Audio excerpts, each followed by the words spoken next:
नमस्ते बच्चों। चलिए आज हम लोग अपना एक टॉपिक पढ़ने वाले हैं जिसका नाम है घन और घनाभ।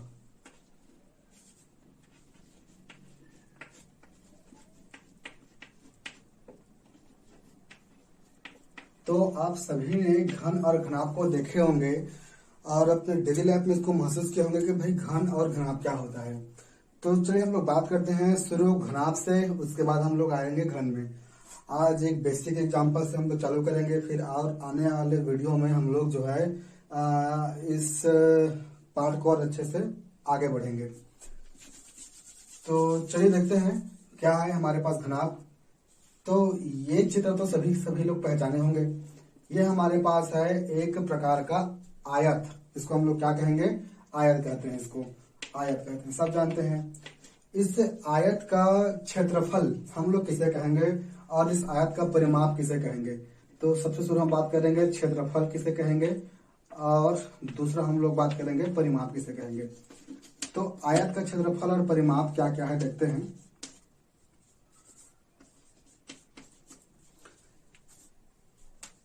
जैसे कि अगर मैं खेत है ना, ये खेत जो है एक आयत का एग्जांपल है। अगर उस खेत में मैं धान लगाना चाहूँ, धान को बोना चाहूंगा, तो मैं उसका क्षेत्रफल उपयोग में लाऊंगा या फिर परिमाप उपयोग में लाऊंगा? तो इसका आंसर है उसका मैं क्षेत्रफल उपयोग में लाऊंगा। क्षेत्रफल मतलब ये पूरा हिस्सा, अंदर का पूरा हिस्सा को मैं कहूंगा क्षेत्रफल। ये पूरा हिस्सा हमारे पास हो जाएगा क्षेत्रफल का। और परिमाप किसे कहेंगे? परिमाप मतलब केवल बाहरी बाहरी माप। परि मतलब बाहर, माप माने मापना। तो ये एक आयत है, इस आयत के बाहरी बाहरी माप को मैं परिमाप कहूंगा।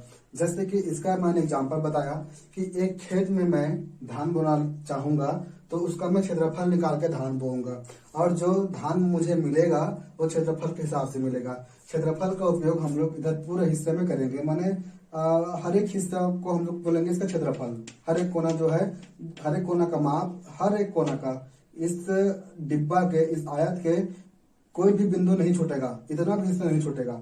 हर एक हिस्सा का माप को हम लोग कहेंगे क्षेत्रफल। क्षेत्रफल भी एक प्रकार का माप होता है। दूसरा है परिमाप। तो इस परिमाप का उपयोग मैं कब करूंगा? तो जैसे इस खेत में अगर मैं फसल लगाऊंगा तो इसको खाने के लिए कोई जानवर आएगा, तो उसको बचाने के लिए मैं कांटा तार लगाना चाहूंगा। जो लगाते हैं कांटा तार, देखे होंगे आप लोग। तो उस कांटा तार को लगाने के लिए, मैं जिस चीज का प्रयोग करूंगा वो होगा उसका परिमाप, केवल बाहरी बाहरी माप। यानी यहां से स्टार्ट करूंगा मैं कांटा लगाना और यहाँ जाएगा, वहां जाएगा, यहाँ जाएगा, यहाँ जाएगा। क्या मैं जो कांटा है का उस क्षेत्रफल के हिसाब से थोड़ी लगाऊंगा? क्षेत्रफल मतलब तो पूरा माप हो जाएगा। तो मैं सब तरफ कांटा लगाऊंगा तो धान कहाँ पर बोऊंगा? तो परिमाप का भी एक उपयोग होता है। परिमाप मतलब होता है बाहरी बाहरी माप को हम लोग कहेंगे परिमाप। तो बात समझ में आ गया होगा, ठीक है जी। तो आयत का क्षेत्रफल जो होता है हमारे पास होता है लंबाई गुणित चौड़ाई। आयत का क्षेत्रफल कैसे होता है हमारे पास? लंबाई गुणा चौड़ाई। तो यहाँ से एल गुणा बी कर देंगे, आयत का क्षेत्रफल निकल जाएगा। और यहाँ पर अगर हम लोग बात करते हैं परिमाप की, तो 2 ब्रैकेट लंबाई धन चौड़ाई, 2 ब्रैकेट लंबाई धन चौड़ाई। तो परिमाप मतलब बाहरी बाहरी माप है। देखिए क्या होता है, ये हमारे पास लंबाई है, ये भी लंबाई है, यानी एक लंबाई, और ये चौड़ाई है हमारे पास, ये भी है, तो हमारे पास ये भी होगा। दोनों को भी रख देते हैं, बड़ा भी रख देते हैं। तो इन सबको मैं जोड़ूंगा, ये हो जाएगा एल, ये हो जाएगा प्लस बी, ये हो जाएगा एल,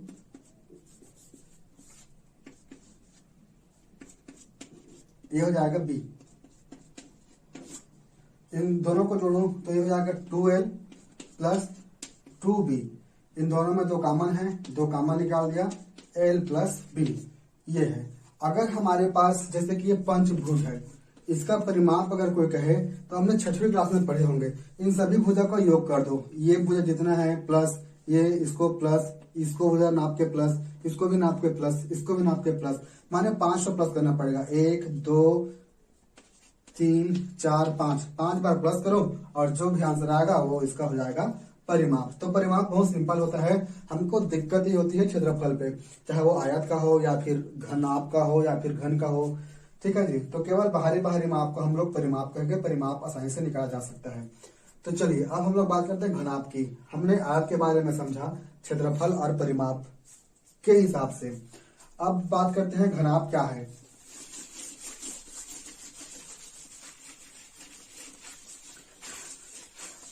तो एक आयत लेते हैं हम लोग, इस आयत में एक और आयत ले लेते हैं, दो ठो आयत ले लेते हैं और उन सभी को मिला देते हैं, तो ये बन जाता है हमारे पास घनाभ। ठीक है, आपने घनाभ देखे होंगे चाक का डिब्बा, या फिर मैं आपको एक घनाभ दिखाना चाहूं तो ये आकार घनाभ का है। तो घनाभ में क्या होते हैं, कितने फलक होते हैं, इसके फलक किसको कहेंगे। तो ये जो हिस्सा आपको दिख रहा है, ये जो पृष्ठ आपको दिख रहा है, ये जो सतह आपको दिख रहा है, जहां से मैं डंडे मार सकता हूं, जहां से मैं डंडे मार सकता हूं, इसको हम लोग कहेंगे फलक। तो घनाभ में कितना फलक होंगे, 6 फलक। एक, इसका पीछे वाला हिस्सा 2, ऊपर 3, नीचे 4, दाया 5, बाया 6। तो इसके कितने फलक होते हैं, 6 फलक होते हैं। तो ये एक घनाभ है, समझते रहिए बात को। इसमें कितने कोने होते हैं, तो 1 कोना, 2 कोना, 3 कोना, 4, 5, 6, 7, 8, ऐसा करके आपको कमेंट करने भी। चलिए एक आपके एक वर्क दे देता हूं मैं, ठीक है, ताकि मुझे भी पता चले कि आप वीडियो देख रहे हैं। तो इसमें कितने कोने होते हैं, इस कोने को काउंट करके मेरे को रिप्लाई करना है, कमेंट बॉक्स में नीचे डालना है कि कितने कोने होते हैं। ठीक है जी, इस कोने कोने को पूरा, ये कोना कोना, एक कोना, ये पूरा कोना कोना, ठीक है, ये तो हमारे पास भुजा हो गया। ये कितने कोने होते हैं, उस कोने को गिन के रिप्लाई करना है कि एक आयत में, एक घनाभ में कितने कोने होते हैं। तो चलिए, ये हो गया घनाभ, हम लोग ने देखा है। अब बात करते हैं घन किसे कहते हैं। तो 2 वर्ग से मिलकर बनता है घन। मैं इसका नाम लिख देता हूं यहाँ पर, घनाभ। तो मैंने कहा 2 वर्ग से मिलकर बनता है घन। अब बात आती है वर्ग क्या है। तो वर्ग भाई, जिसकी लंबाई और चौड़ाई एक समान होती है उसको हम लोग वर्ग कहते हैं। जितना लंबाई होगा उतना उसका चौड़ाई होगा। आयत तो वो था, आयत क्या था, आमने सामने की भुजा इक्वल थी। या हमारे पास घन है, घन में जितने लंबाई होते हैं उतने चौड़ाई होते हैं, जितने लंबाई होते हैं उतने चौड़ाई होते हैं। तो 2 ठो वर्ग मिलकर एक ठो घन का निर्माण करेगा। तो देखते हैं, सेम ऐसा ही हम लोग एक और यहाँ पर ड्रॉ कर देते हैं, और ये जो आकृति बना ये हमारे पास हो जाएगा घन। तो इसका बेसिक से मैं एग्जांपल लूं तो इसका एग्जांपल है हमारे पास क्यूब। क्यूब देखे ना, जो बच्चे लोग खेलते हैं ऐसे करके, वो है एक घन के शेप में होता है। तो जितनी उसकी लंबाई होती है उतनी उसकी चौड़ाई होती है, उतनी उसकी ऊंचाई होती है। ये घनाभ में एक नया चीज जुड़ जाता है, ऊंचाई। ये उसकी कहलाएगा लंबाई, ये उसकी चौड़ाई, और ये उसकी ऊंचाई। माने मैं इस हिसाब से दर्शाना चाहूं तो मैं इसको कहूंगा लंबाई, ये उसकी चौड़ाई, और ये उसकी ऊंचाई। तो इसमें 3 चीज हो जाता है, इसलिए इसको हम लोग 3 डायमेंशन बोलते हैं, 3D बोलते हैं। 3D मतलब त्रिविमीय, 3D, 3 डायमेंशन, 3D। तो घन भी 3D आकार में होता है, इसकी भी एक निश्चित लंबाई होती है, और जितनी लंबाई होती है उतनी ही चौड़ाई होती है, और उतनी ही उसकी ऊंचाई होती है। यहाँ पर तीनों अलग अलग हो सकते हैं। तो अब मैं बात करना चाहूंगा इन दोनों के। पहला तो मैं कहना चाहूंगा आयतन को, आयतन के बारे में बात करेंगे, और दूसरा हम लोग जो है पार्श्व पृष्ठ की बात करेंगे। ठीक है जी, दूसरा हम लोग बात करेंगे पार्श्व पृष्ठ की बात, पार्श्व पृष्ठ। तो इसका भी मैं यहां पे लिख देता हूं आयतन।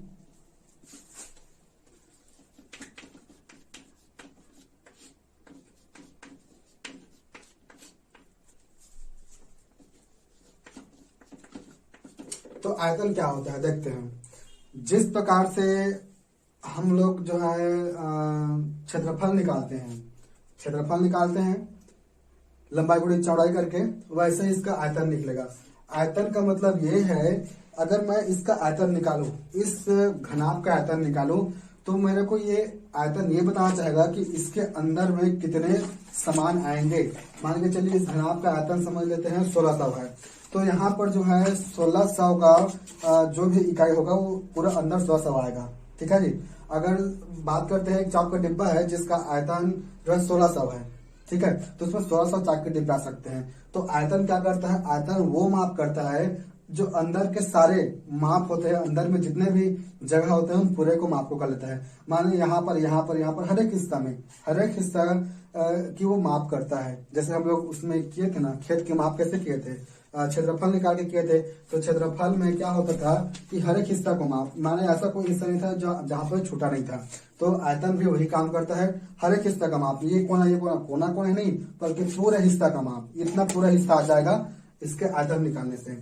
और पार्श्व पृष्ठ क्या होता है, तो पार्श्व मतलब होता है बाहर बाहर भाग, पार्श्व मतलब क्या होता है, बाहर बाहर भाग। तो ये इस बाहर बाहर भाग को मैं केवल मापूं तो उसको कहलाएगा पार्श्व पृष्ठ। तो ये दोनों के लिए होगा। अब चलिए हम लोग बात करते हैं इसका इस घनाभ का आयतन क्या होता है, इस घनाभ का पार्श्व पृष्ठ क्या होता है, और घन का आयतन क्या होता है, और घन का पार्श्व पृष्ठ क्या होता है। चलिए देखते हैं। तो चलिए, सब तो हो गया है। घन का आयतन क्या होगा, आयतन मतलब वही है, पूरा अंदर को हम लोग मापेंगे तो 1/3 हो जाएगा। इसका पार्श्व पृष्ठ माने केवल बाहरी वाले हिस्सा 4a², और संपूर्ण पृष्ठ का क्षेत्रफल माने संपूर्ण पृष्ठ क्षेत्रफल, इसका मतलब ये होगा कि इसका पूरा क्षेत्रफल, ठीक है जी, वो हो जाएगा हमारे पास 6a²। चलिए हम लोग बात करते हैं घनाभ का आयतन। हमारे पास आयतन मतलब वही है, इसका पूरा अंदर हिस्सा हम लोग निकालेंगे तो लंबाई गुणित चौड़ाई गुणित ऊंचाई करना पड़ेगा, LBH। और पार्श्व पृष्ठ मतलब केवल बाहरी बाहरी हिस्सा, और संपूर्ण पृष्ठ क्षेत्रफल मतलब पूरा का पूरा बाहरी हिस्सा, ठीक है, संपूर्ण पृष्ठ क्षेत्रफल है। तो आने वाले वीडियो में मैं इसका उपयोग करना बताऊंगा, तो इस सभी सूत्रों को याद कर लीजिए अच्छे से, ठीक है। और हम लोग जो है बेसिक से क्वेश्चन करने वाले हैं। तो ठीक है, जो अभी दिया गया तो होमवर्क, उस होमवर्क को बिल्कुल कीजिएगा। उसके बाद हम लोग और आगे बढ़ने वाले हैं। तो इतना सूत्र जो है आप याद करेंगे तो आपका जो 15वां अध्याय है वो सॉल्व हो जाएगा, ठीक है। अन्यथा इस सब को याद नहीं रहेगा तो याद करना बहुत ही कठिन हो जाएगा। प्यारे बच्चों, आप मेरे इस वीडियो को मेरे इस चैनल को सब्सक्राइब कीजिए, और एक बेल आइकन को ऑन कर दीजिए, घंटी ऑन कर दीजिए, ताकि मैं जो भी वीडियो डालूं आपको वो देखने को मिले। और प्लीज इस चैनल को सब्सक्राइब कर दीजिए, और जहां पर भी नहीं समझ में आया होगा तो उस कमेंट कर दीजिए, ठीक है। और ये चैनल जो है आपकी पूरी हेल्प करेगा, 9वीं क्लास के मैथ्स को पूरा खत्म करेगा। और हो सके तो मैथ्स खत्म होने के बाद हम लोग साइंस भी पढ़ेंगे, साइंस भी पढ़ाने वाले हैं। और उसके बाद धीरे धीरे देखते हैं यार क्या क्या हम लोग कर रहे हैं, लेकिन मैथ्स तो पक्का खत्म होगा, और साइंस भी पूरी खत्म करने की मैं कोशिश करूंगा। तो प्लीज इस चैनल को सब्सक्राइब कीजिए और घंटी को जरूर दबाइए, और ऑल पे कीजिए, ताकि जो भी मैं वीडियो डालूं वो उसका नोटिफिकेशन आपको सबसे पहले मिले। तो ठीक है, हम लोग और आगे बढ़ते हैं और आने वाले वीडियो में और आगे बढ़ेंगे। धन्यवाद।